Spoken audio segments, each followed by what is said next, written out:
Kak. Selamat pagi. Pagi, Kak. Pagi, Kak. Pagi, Kak. Akan saya absen. Kemudian saya harap semuanya absen, yang nanti ada yang tidak absen ya, akan saya anggap tidak hadir.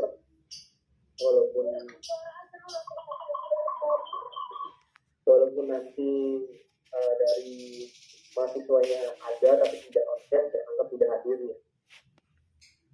Nah, makanya harapan saya bisa sampai akhir perkuliahan ini bisa berjalan dengan baik selama konten bagaimana mestinya kalian. Saya harap semuanya sudah pada siap. Kemudian nanti di pertengahan atau di akhir akan saya absen, gitu ya. Silakan yang mau record silakan record untuk tugasnya ketika individunya di kelas nanti silakan.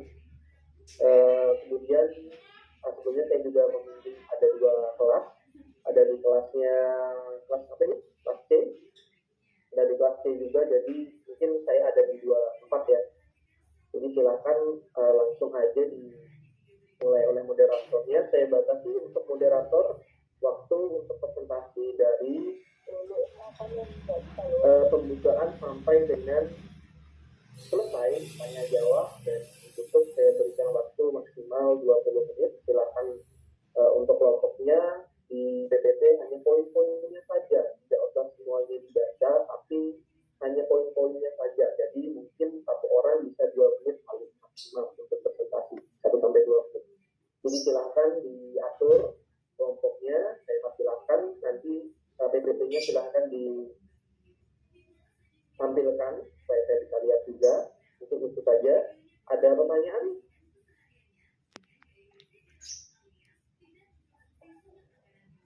Apakah ada pertanyaan? Tidak, Kak. Cukup, Kak. Oke, silakan untuk kelompok yang akan presentasi dimulai presentasinya. Terima kasih.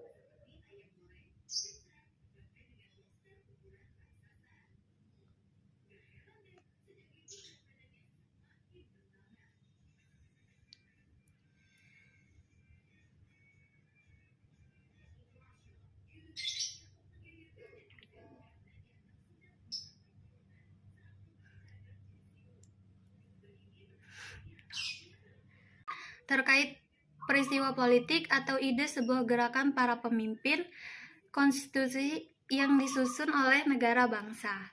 Pada ilmu bidang sejarah juga saling berkaitan satu sama lain. Misalnya bidang sejarah sosial dengan bidang sejarah ekonomi dan sejarah militer.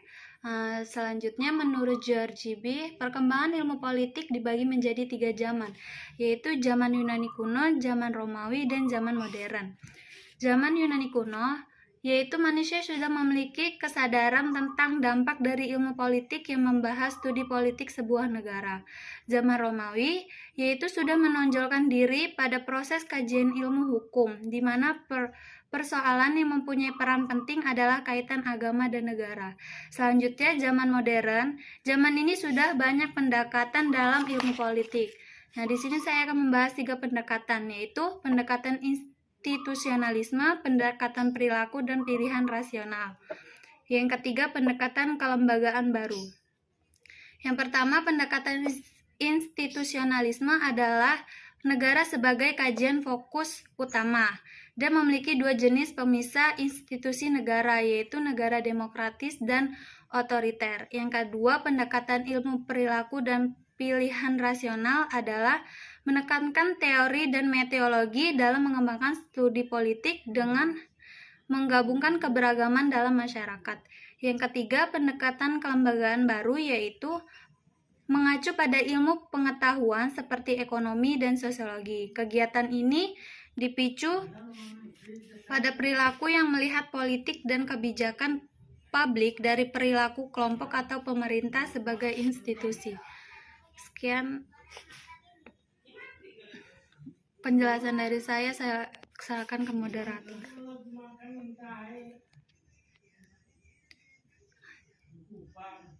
Baik, materi berikutnya akan dijawab Jelaskan oleh Intan. Baik, di sini saya akan menjelaskan mengenai kontribusi ilmuwan dalam perkembangan teori politik. Para ilmuwan berpendapat bahwa ada 4 tahap perkembangan sistem politik, yaitu tahap pertama sosialisme demokrasi.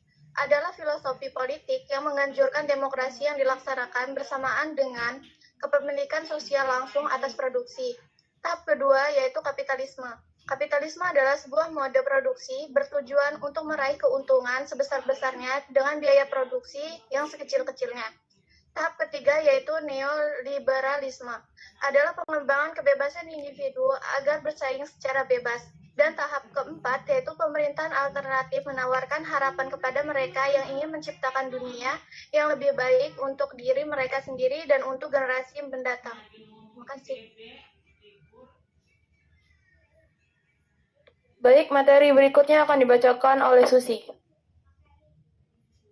Negara-negara adalah suatu wilayah di permukaan bumi yang kekuasaannya baik politik, ekonomi, sosial, maupun budaya diatur oleh pemerintah yang berada di wilayah tersebut. Negara merupakan pengorganisasian masyarakat yang berbeda dengan bentuk organisasi lain, terutama karena hak negara untuk menghukum seseorang. Negara dalam strukturnya bisa dibedakan dalam suprastruktur politik dan infrastruktur politik. Di dalam penjelmaan ide negara dalam sejarah, dapat dibedakan tipologi negara ke dalam 3 macam, yaitu ide negara yang berdasarkan atas ide abstrak, 2. Ide negara yang didasarkan atas ide empiris, 3. Ide negara yang didasarkan atas ide yang bersifat imanen. Baik, materi berikutnya akan dipaparkan oleh Novia.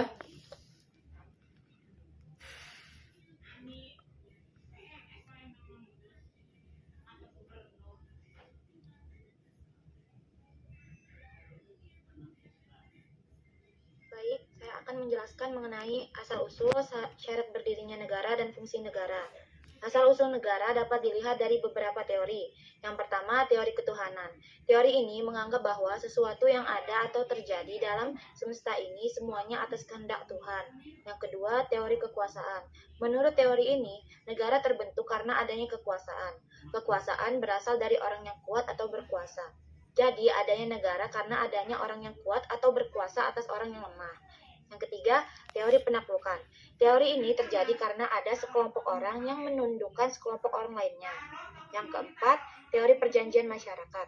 Menurut teori ini, negara terbentuk karena sekelompok orang yang awalnya hidup sendiri, namun mereka mengadakan perjanjian untuk membentuk suatu organisasi yang dapat menyelenggarakan kepentingan bersama. Selanjutnya, teori hukum dan alam. Menurut teori ini, negara lahir karena adanya kekuasaan alam yang berlaku di setiap waktu dan tempat. Yang keenam, teori filosofis atau metafisis. Teori ini menganggap negara berdasarkan atas renungan-renungan filosofis yang sudah ada. Yang ketujuh, teori historis. Teori ini menganggap lembaga-lembaga sosial kenegaraan tumbuh secara evolusioner sesuai dengan kebutuhan waktu. Selanjutnya, syarat berdirinya negara.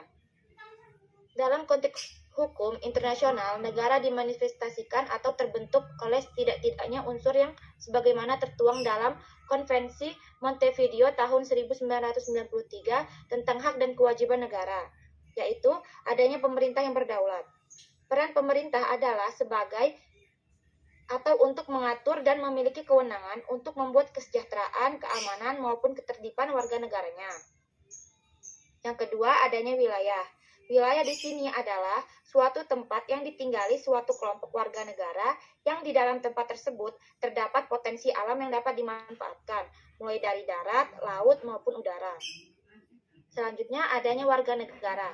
Warga negara merupakan mereka yang menempati suatu wilayah dalam suatu negara dan mereka wajib menaati hukum yang dibuat oleh pemerintah tersebut. Selanjutnya, adanya pengakuan dari negara lain. Jika suatu negara kemerdekaannya belum diakui oleh negara lain, maka negara tersebut belum makmur. Selanjutnya, fungsi negara. Fungsi negara secara umum ada 4, yaitu melaksanakan ketertiban dan keamanan, meraih kemakmuran dan kesejahteraan, selanjutnya mempertahankan serta menegakkan keadilan. Sekian, terima kasih. Baik, materi berikutnya akan dibacakan oleh Windy.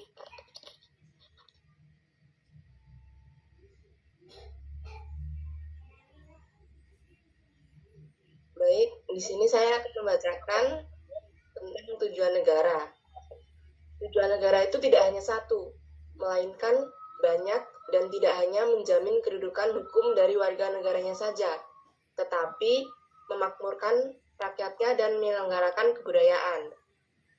Di sini tujuan negara dalam masalah proklamasi kemerdekaan pembukaan Undang-Undang Dasar 1945 yaitu untuk memajukan kesejahteraan umum, mencerdaskan kehidupan bangsa, dan ikut melaksanakan ketertiban dunia yang berdasarkan kemerdekaan, perdamaian abadi, dan keadilan sosial.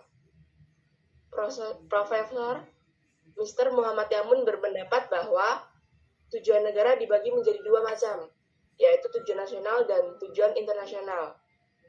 Tujuan nasional terdiri dari yang pertama, kebahagiaan dalam negara, yang kedua, kemajuan kesejahteraan umum, yang ketiga, kecerdasan kehidupan bangsa.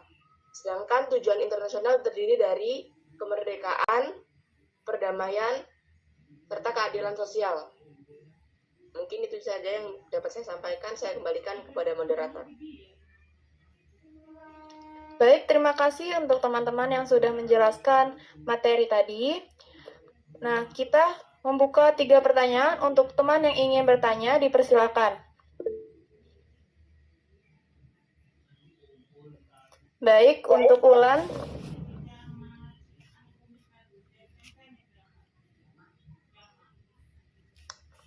Baik.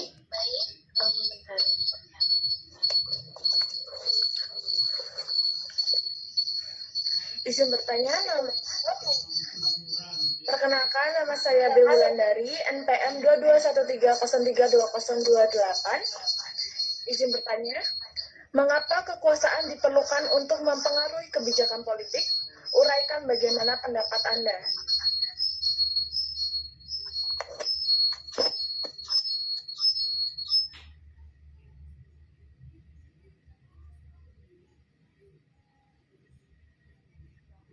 Baik, berikutnya Entoi.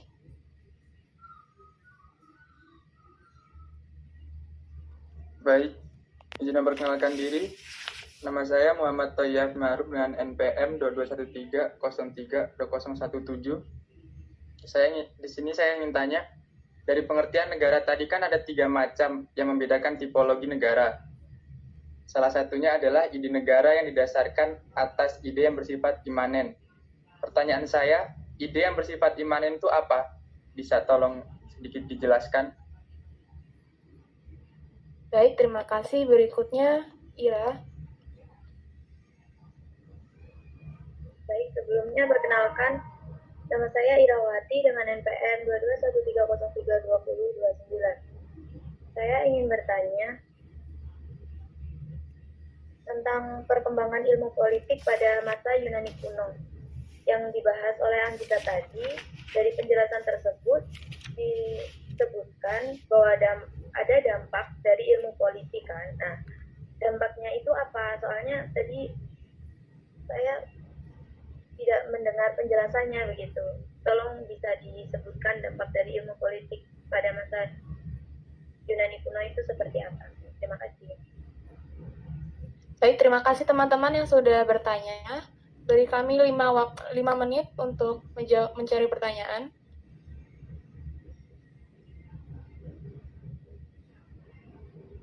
Pertanyaan dari B. Wulan.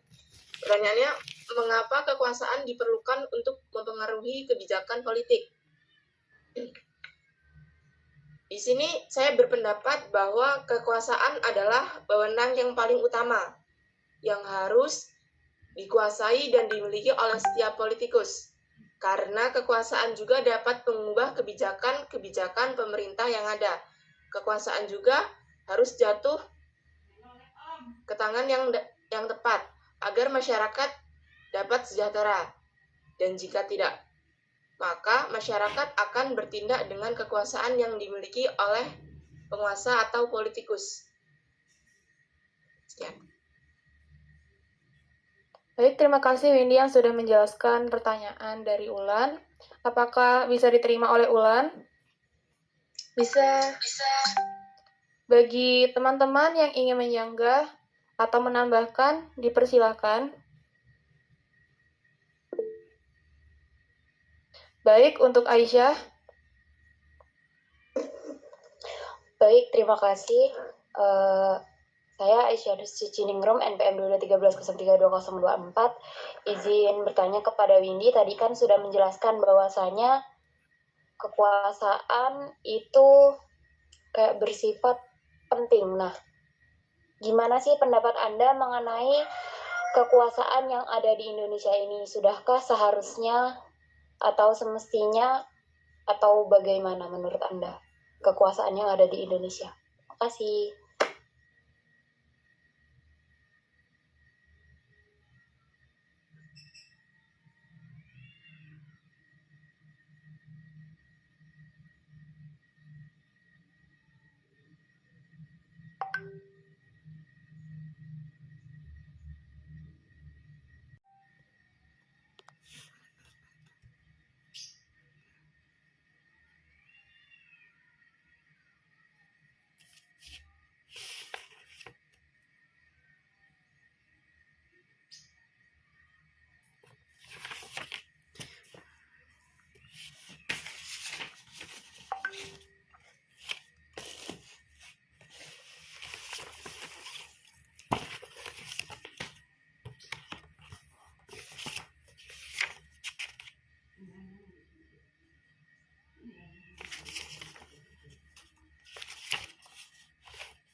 Akan dibacakan oleh Anggita.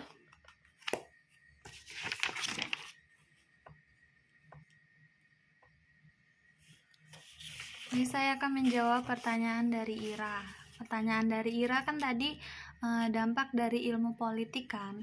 Nah, saya akan menjelaskan dampak dari ilmu politik dari segi positif ya. Pengaruh positif atau dampak positif dari politik yaitu sebagai sarana untuk menyatukan segala macam kepentingan atau permasalahan yang ada di negara kan. Nah, contohnya yaitu aksi demonstrasi dengan baik dan tidak dengan merugikan orang lain atau dengan tindakan anarkis yang membuat berantakan, membuat acak-acakan negara gitu loh. Apa sih? Ya, dengan baik-baik memberikan usulan kepentingan atau kebijakan baru. Dengan itu politik menjadi wadah ketika menyatukan segala macam kepentingan dalam masyarakat. Menurut saya segitu.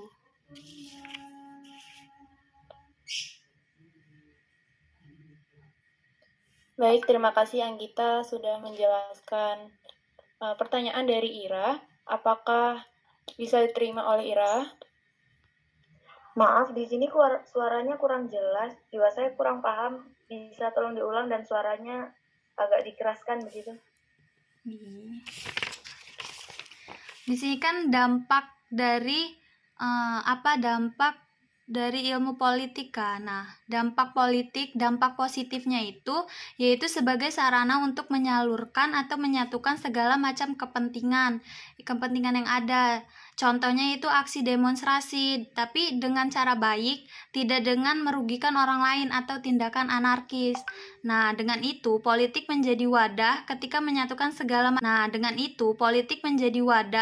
menyatukan segala macam kepentingan permasalahan yang ada untuk menyelesaikan masalah itu gitu.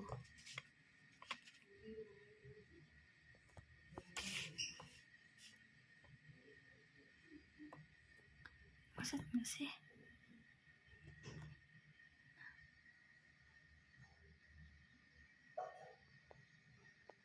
Baik, apakah Ira sudah menerima jawaban dari Anggita? Baik, saya paham. Terima kasih. Baik, untuk teman-teman yang ingin menyanggah atau memberi tambahan jawaban dari Anggita, dipersilakan. Sebelumnya izin moderator, Di sini saya ingin menjawab pertanyaan dari Aisyah. Baik, silakan. Kekuasaan di Indonesia apakah sudah baik atau belum? Apakah sudah semestinya? Menurut saya, kekuasaan di Indonesia belum berjalan dengan semestinya karena masih ada penyalahgunaan kekuasaan. Contohnya saja, mantan rektor Universitas Lampung yang terjerat kasus korupsi. Menurut saya itu adalah salah satu contoh dari penyalahgunaan kekuasaan. Sekian, terima kasih. Baik, terima kasih Novia yang sudah menjelaskan sanggahan dari Aisyah. Apakah Aisyah bisa diterima? Bisa, terima kasih Novi. Berikutnya, pertanyaan TOI akan dijawab oleh Susi. Izin menjawab pertanyaan TOI, kan tadi TOI bertanya pertanyaan saya, ide yang bersifat imanen itu apa? Nah, imanen sendiri artinya paham yang menekankan berpikir dengan diri sendiri atau subjektif. Sedangkan ide yang bersifat imanen adalah ide yang berasal dari diri sendiri dan sesuatu yang dipengaruhi oleh keyakinan atau perasaan pribadi, bukan berdasarkan pada fakta.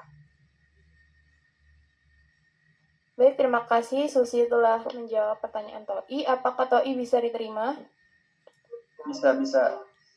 Baik, untuk teman-teman dari dua pertanyaan yang sudah dijawab Anggita dan Susi, apakah ada sanggahan atau tambahan?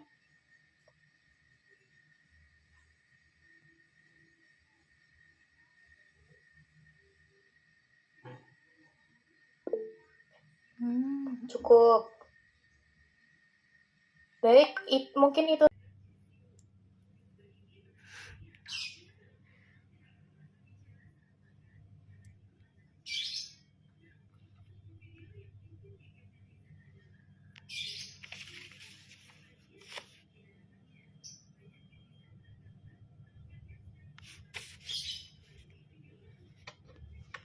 Sebelumnya saya Assalamualaikum warahmatullahi wabarakatuh. Waalaikumsalam warahmatullahi wabarakatuh. Waalaikumsalam warahmatullahi wabarakatuh.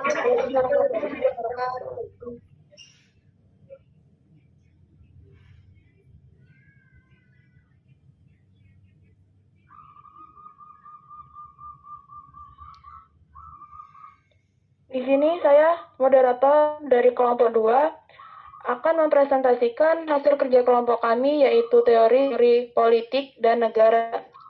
Sebelumnya, izin memperkenalkan diri, nama saya Amil Irwana dengan NPM 2213032005 bersama teman-teman saya, yaitu yang bernama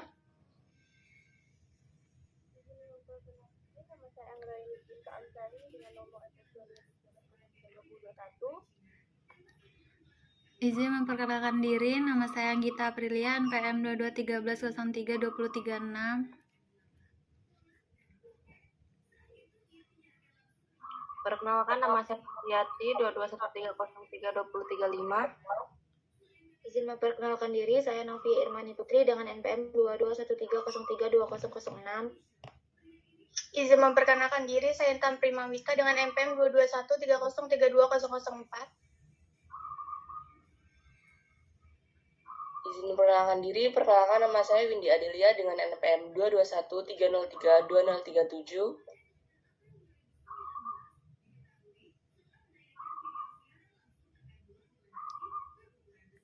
Baiklah, materi pertama akan dijelaskan oleh teman saya. Baik, di sini saya akan menjelaskan tentang teori politik.